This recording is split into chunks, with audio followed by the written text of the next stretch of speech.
Welcome to another episode of Let's Talk About Clutter. I'm your host, Margo Staten. Today is all about decluttering for intermediates. You are an intermediate if you have gone through the initial decluttering process and have made significant progress. You maybe have a system in place for letting go of items and understanding what items are important to keep. You're also someone who has basic knowledge of organization, which for beginners can be incredibly challenging and overwhelming. And you're somebody who knows how to keep your home clean and tidy with weekly cleaning routines. If this sounds like you, you are in the right place. If you are maybe not quite there yet, I have an entire podcast episode right before this one that targets decluttering for beginners. You can check that out as well.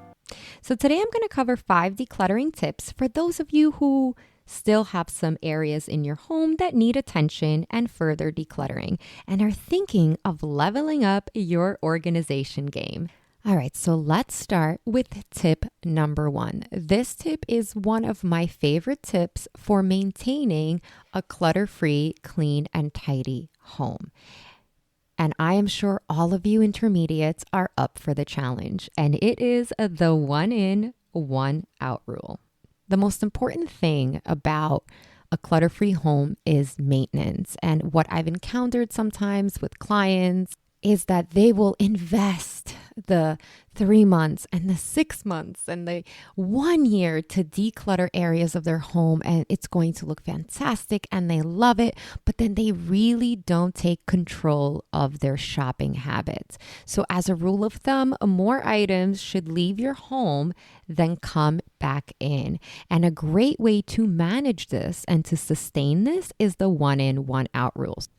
So anytime you purchase a new item, so this could be a mug, it could be a sweater, when you get home, evaluate the items that you already have and see if you can part with an already existing item in your home. So you bought a mug, you come home, maybe you have an extra mug in your cabinets and you get rid of that one. You bought a sweater, you come home, maybe there's a sweater lying around that you can get rid of as well. You can even take it further and do 1 in, 2 out, or 1 in, 3 out. I know that's extreme and you're probably going to be left with nothing.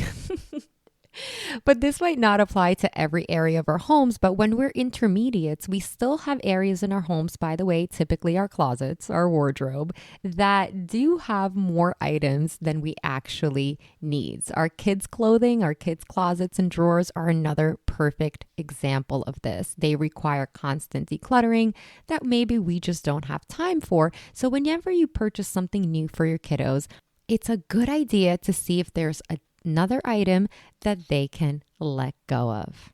The next big tip, and I offer this only to my intermediates because this requires that you already have more of a clutter-free mindset where you value the cleanliness and the tidiness of your space because you've achieved it and you really, really want to maintain it. So one of the habits that you can build is to deal with clutter right away. A good example is don't let paperwork and other small items pile up on your desk or your counter. So you're going to deal with them as soon as they come in and put them in their proper place. So let's say you just received a package from Amazon. Instead of allowing the box to kind of just sit there, or maybe the item came with like a manual or something. The point is that you tackle it right away. You do not allow it to pile up. You do not allow it to sit there. You open the box, you remove the item, you put the item where it belongs, right? Organization at its best. And then you threw out the box and any additional information. And then you obviously threw out the garbage as well. So it's not sitting in your home. So when we're at an intermediate level, it's really focused more on maintenance and ensuring that every single item in your home has a space to go to, and so doing these little things when we had a lot of clutter in our space, we kind of didn't really do this. Our mindset was different, and that's totally okay.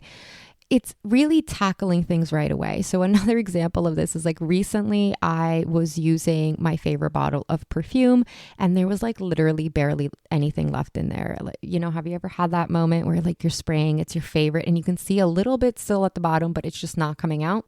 Instead of putting the perfume bottle back where you keep it, you actually recycle it right away. So it's these little things that we do throughout the day around the house where we don't allow things to pile up, but rather we tackle them right away. We declutter them right away. The same thing, a big one is mail. When we bring in mail, we tend to throw it on the kitchen countertop, the dining room table, I don't know, the coffee table maybe, and then it piles and piles and piles and piles and piles. Ladies, you are intermediate, so we should be tackling that mail clutter right away. Go through the mail, toss, shred whatever items you don't need, whatever is an important bill or an important piece of information. My hope is that you have a mail caddy or some kind of bin where they can be placed.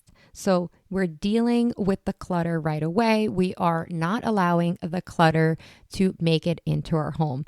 This is a total side story about not bringing clutter into the home. So my daughter is in dance class. So every year we have to renew and, we pay the fees, registration, all of that fun stuff. And then they give us the performance schedule for the year. It's like this whole thing. So I go with my daughter to sign her up for the year a few weeks ago.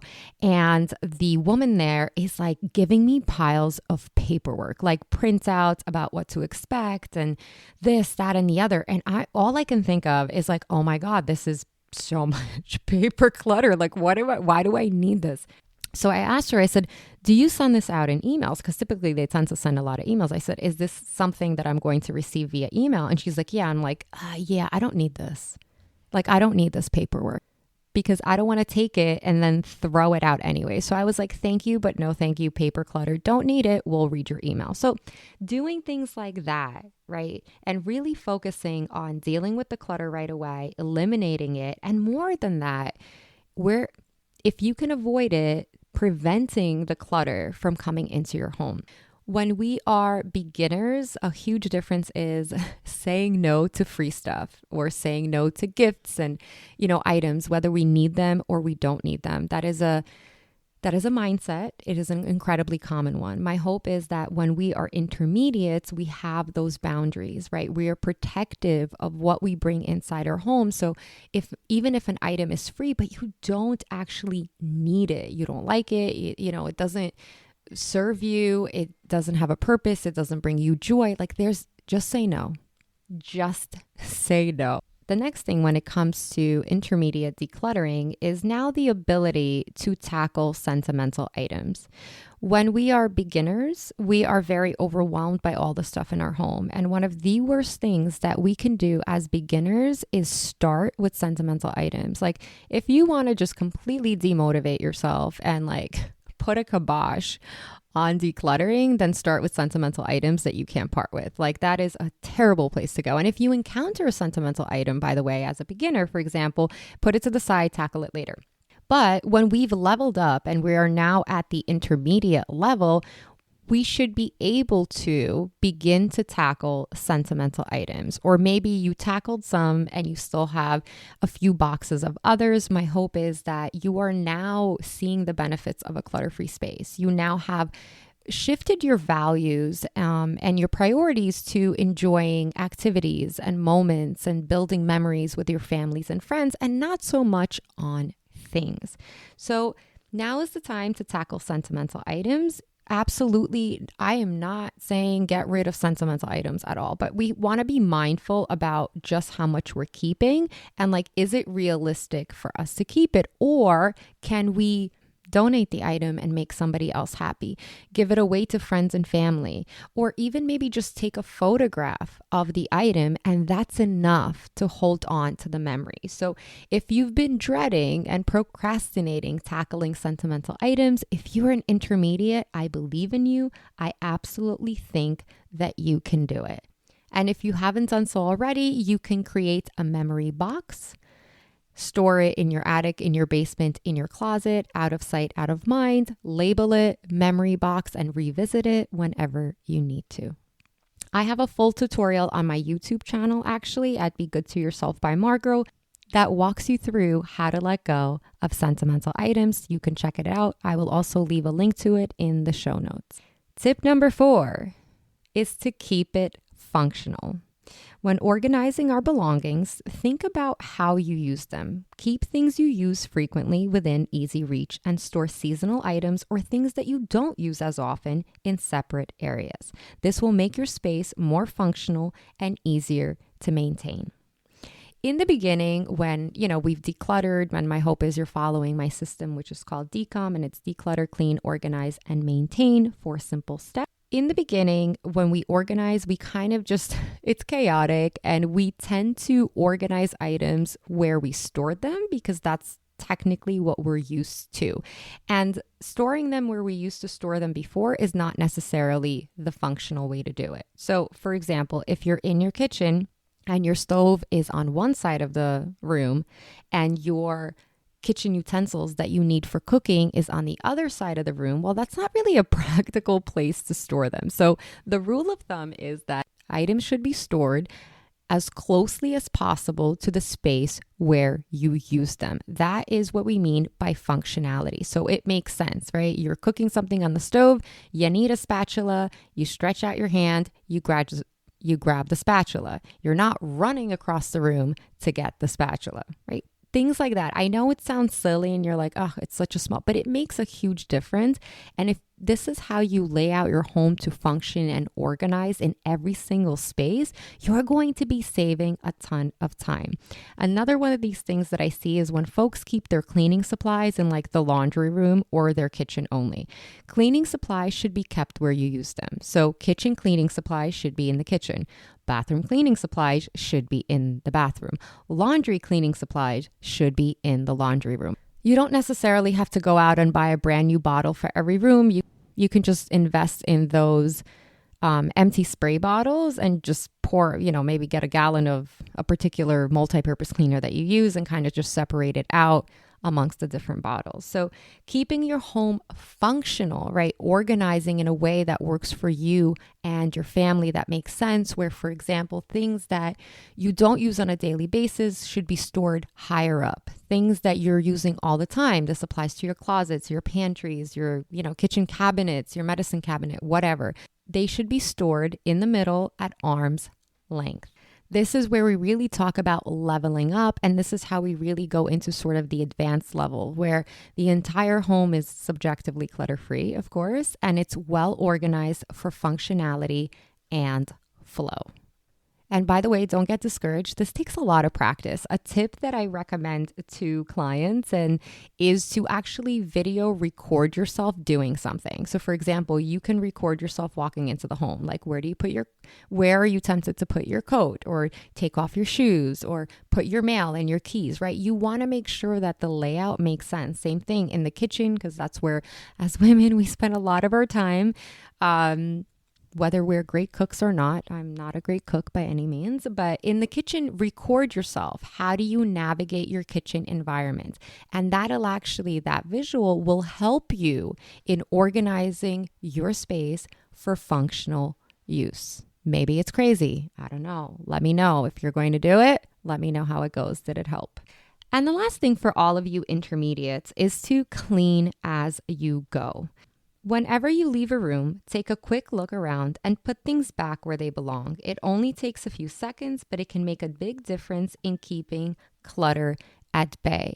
One of the things that I've noticed is so important in maintaining a clean and tidy space is this ability to just not allow things to pile up, right? You're walking through your living room, you saw that your partner or your kids left a glass or a mug on the coffee table. Instead of leaving it there as you're heading to the kitchen, by the way, pick it up, put it in the sink. You see that maybe the couch is kind of messed up and the throw pillows have fallen on the floor. Again, pick it up, put it where it belongs. These little tasks take you under 10 seconds, but if you allow it to pile up, it's going to take you much longer to clean your space. Another habit is the home reset routine. If you don't already have a home reset routine, this is going to save your life. And what this simply means is that Acquiring a habit where at the end of each day, you tidy up. I'm not saying clean. You're not taking out cleaning products. You're not vacuuming. You're not washing the floors, right? Those are cleaning tasks. Tidying up like a home reset routine is just you fluff your pillows, you fix the blankets, you clear the countertops. Maybe you do a quick wipe of the countertop or the kitchen table, right? Maybe you wash the dishes. I don't know about you all, but I hate waking up to a sink of dishes, which for me was a habit I had to force myself to build because I hate washing dishes. I hate washing dishes and I hate doing laundry, but that's neither here nor there. So having an evening home reset routine, so maybe after the kids went to bed, you literally take 5 to 10 minutes and you just tidy up your home. You don't clean it, you just tidy up. There is nothing better, there is nothing finer than waking up in the morning to a clean home and not having to tackle a sink full of dishes.